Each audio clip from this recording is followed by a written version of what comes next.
Ampun Pak Kapolri. Musuh utama polisi di Indonesia bukan hanya para penjahat, tapi juga kelakuan dari anggota polisi itu sendiri yang bermental penjahat. Bukan medsos atau parpol dan LSM yang bisa menjatuhkan nama baik polisi, tapi dari dalam tubuh Polri itu sendiri yang meluluh lantakkan nama besar Polri. Ini yang perlu digarisbawahi oleh para anggota Polri. Pimpinan Polri tidak hanya melakukan gunting pita dan memimpin upacara serah terima jabatan, tapi bagaimana pemimpin itu menghidupkan, menggerakkan, dan mengarahkan terhadap orang-orang yang dipimpinnya. Para pimpinan di zaman demokrasi minimal harus berkarakter dan bermanfaat bagi orang banyak, dapat melindungi kaum minoritas dan yang lemah, bukan hanya untuk pribadi atau konco-konconya. Sederet kelakuan tak terpuji mencoreng nama Korps Polri di tahun 2024. Dari masalah pemerasan, penganiayaan, dan penembakan yang sangat melukai keluarga korban. Perbuatan tercela itu disebut oknum, tapi kalau hal itu dilakukan oleh belasan anggota dari pangkat Bribtu sampai AKBP bersama-sama melakukan, apakah ini bisa disebut tim oknum?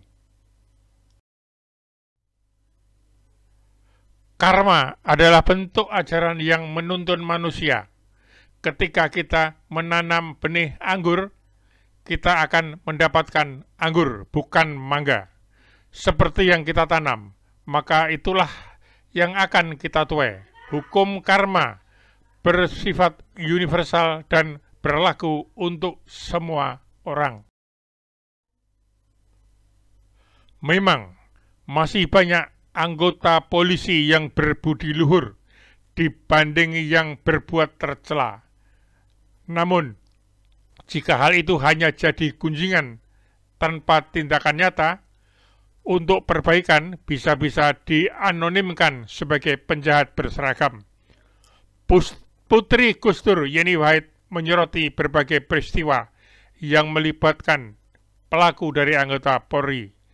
Ikut miris dan prihatin. Berikut petikan kritikan Yeni Wahid. Bahwa untuk mewujudkan negara yang benar-benar demokratis, kita harus memastikan bahwa kepolisian menjadi institusi sipil yang berfungsi untuk melindungi rakyat, bukan sebagai alat kekuasaan yang menindas. Saat ini kita memberikan acungan jempol untuk Tentara Nasional Indonesia yang telah belajar dari kesalahan di masa lalu dan telah menerapkan disiplin diri yang sangat kuat untuk tidak lagi cawe-cawe dalam politik.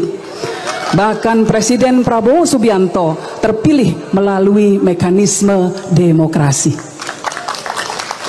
Tetapi fenomena sebaliknya justru terjadi pada aparat kepolisian.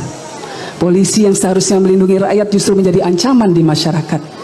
Gama Rizkinata, siswa SMK 4 Semarang. Budiman Arisandi, warga Palangkaraya. Haryono, saksi pelapor yang saat ini malah dijadikan tersangka. Mereka adalah contoh-contoh kecil dari para korban abuse of power dari aparat kepolisian. Amnesty International mencatat bahwa sepanjang tahun 2024 saja ada 116 kasus kekerasan yang melibatkan polisi. 29 diantaranya adalah extrajudicial killing atau pembunuhan di luar hukum. Dan 26 adalah apabila pimpinan Polri tak segera mengambil sikap untuk perbaikan jajarannya yang menyimpang dari semboyan Tribrata, masyarakat hanya bisa teriak dan mengelus dada. Ampun Pak Kapolri, ampun Pak Kapolri.